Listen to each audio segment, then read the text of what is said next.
wrong door. Yeah? Yeah, switched it yesterday. See your hands! See your hands! Fuck out the way! See your hands! Up, motherfucker, up! Turn around! Now what you do, hands up! All the way up! Come on! Turn around, put your hands in the back! Hey, man! Police! Put your hands up! Put them up! Turn your monkey ass around! Put your hands in the back! Stop fucking with us, man. Come on, man. Damn, we wasn't even doing shit. Come on, man.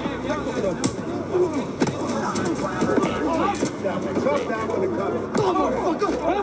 How'd I feel? How'd I feel? You're fucked up now! You fucked up! Feel good, right? Feel good, right? Wait, this people, right? Why you ain't swinging? Why you ain't swinging? Fuck up! Go ahead, play that cat! Shit, motherfucker! Go ahead! Hold him there, hold him there, hold his arm! Hold his arm! Up against the fucking wall, spread your legs, don't make me kick your ass too! Motherfucker, come on! Get him! Get him!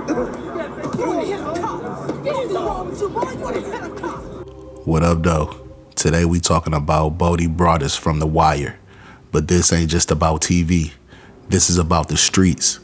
Bodie's story is the same as mine, the same as yours. If you grew up with no blueprint, no guidance, just pain, survival, and decisions you had to make before you even knew who you were.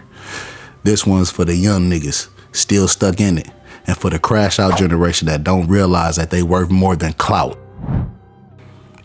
Bodie ain't just a character. He was a reflection. No parents, grew up in the system, and that hit home for me because I did too. Group homes, foster care, placements. Man, you start to figure out real early that if you don't move for yourself, nobody will. That breeds something in you.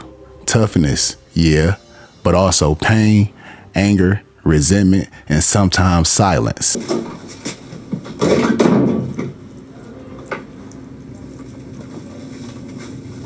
Bracelet too tight?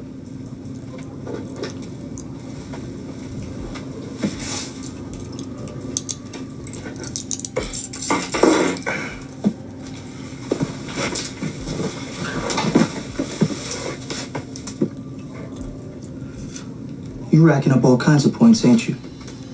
First you put a cop in the hospital, damn near kill his ass with that punch. Now you on the wing from Boys Village? Man, I'm 16, all right? What the fuck they gonna do to me? That's the least of your worries, my friend. I got a partner outside who can't wait to get in here and fuck you up. Cop you banged is Herc's uncle. Herc wants off the leash on this one.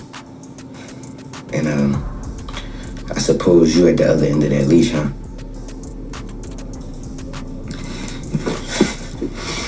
See, I don't want to play it that way. I know about coming up hard and all. Well, you came up hard. Flag House Projects, East Side. Flag House? You know, you remind me of me. I'm thinking we should work something out. What do I get?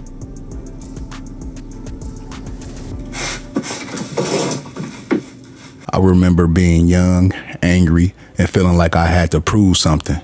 Not to the world, but to myself. Like, yo, I'm still here. Same way Bodie held this corner down, I was holding down pain I didn't understand. Impressive. It's not often that I see respondents come so prepared for a juvenile commitment meeting. In addition to those signed statements from Preston sponsors at the Police Athletic League, I also have a photostated copy of a cash check, which indicates that he is enrolled in the GED program at the Baltimore City Community College. Can I ask how this young man is able to afford not one, but two attorneys from your firm, Mr. Levy? This is pro bono, Your Honor. My firm is making it a priority to identify a number of city youths who are in crisis and to undertake efforts to reorder their lives. Excuse me, but I can't help but notice that your client is under a delinquent petition for the sale of narcotics and further for assault on a police officer. Beyond that, he walked away from a JSA facility. Your Honor, my client stands ready to acknowledge that he was involved for a time in the sale of a small amount of drugs, a transaction for which he received no remuneration, having been manipulated by older traffickers in his neighborhood. That was a mistake, Your Honor. So noted. However, we will contend that it was Preston who was the victim of a brutal police beating, indications of which are still evident on him, Your Honor. He struck back, wildly and in self-defense, Your Honor. And the walkaway? Preston was heavily medicated when he left the Cheltenham facility. In that state, Your Honor, he was simply trying to get back to see his grandmother. Did you know what you were doing when you left Boys Village, son? Nah, I was messed up. Anything else you'd like to add? Just, I don't know, I'm ready to be good. Pending a hearing on these charges to be scheduled within 6 months, I'm putting the respondent on home monitoring with his grandmother. Your Honor, I'm afraid Mrs. Broadus doesn't have a telephone for any monitoring calls. She's on a fixed income, Your Honor. How about he calls his probation officer twice a week? Cool, whatever. Your Honor. You become numb. You don't even notice how hard you're moving until it's too late. Bodie had loyalty. He played by a code, even when everybody else was breaking it. But today's streets, that code is gone. Young dudes is crashing out for clout, likes, a name that don't mean nothing once you gone. I seen it firsthand. I seen niggas fold under pressure. I seen niggas crash for stripes that don't feed they family. Bodie was a soldier, a survivor, and in the end, a man who made the rawest transformation on the block. If you've watched The Wire, you already know it wasn't just about drugs, it was about people. And Bodie, he was one of the most underrated. As the game evolved, so did Bodie. He went from a pawn to a real soldier. Even when the towers fell and Barstool's power faded, he stood his ground. When Marlowe came in with that cold-blooded energy, Bodie wasn't feeling it. He knew the game had changed, but he didn't respect how Marlowe did business. Bodie had rules. He had a code. That's what made him different. He wasn't in it for the chaos. He was in it for the survival, for the structure.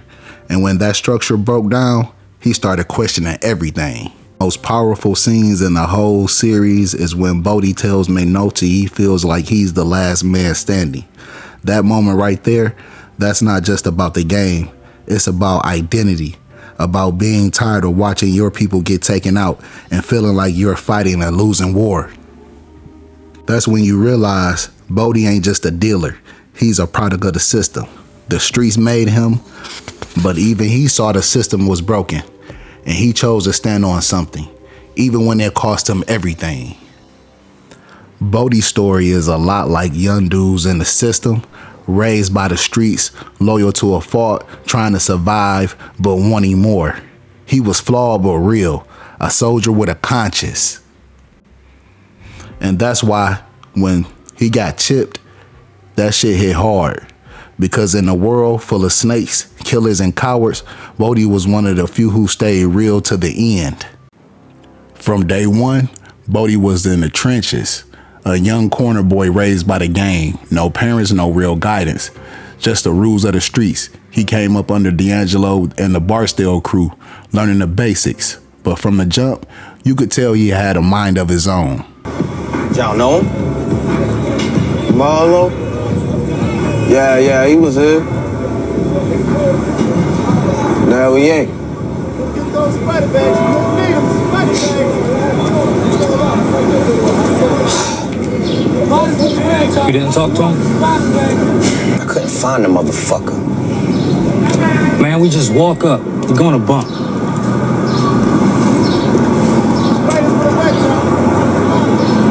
There, middle of the block. Right there.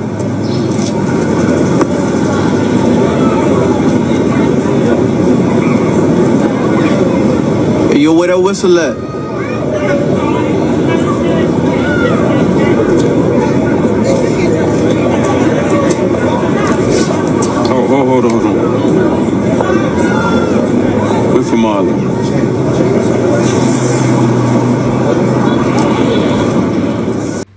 This is not a character analyst. If you watching this and you out there, yo, your story don't gotta end like Bodie's. You don't gotta be the last man standing on a dead corner. You could be the first one in your family to break that cycle. If Bodie's story hit you the way it hit me, drop a comment below. Let me know who else from The Wire you want me to cover. Don't forget to like, subscribe, and share with anyone who knows the streets ain't just fiction. It's real life for some of us. Bodie was not dumb. You could see that in the way he questioned orders, challenged things he didn't fully agree with, and still he never folded. That's why folks respected Bodie. He played his position. I'm gonna wrap this video up, but I'm gonna leave you with this game. Bodie ain't just some character. They wrote him based on a real nigga, real pain. And just like him, a lot of us are raised to think we ain't got options, but we do. I'm living proof. I've been in the system. I've been broke, lost, forgotten, but I kept pushing. I chose growth over crash out. Peace. Like, why aren't you out there looking for this motherfucker right now? Cause you called this meeting here.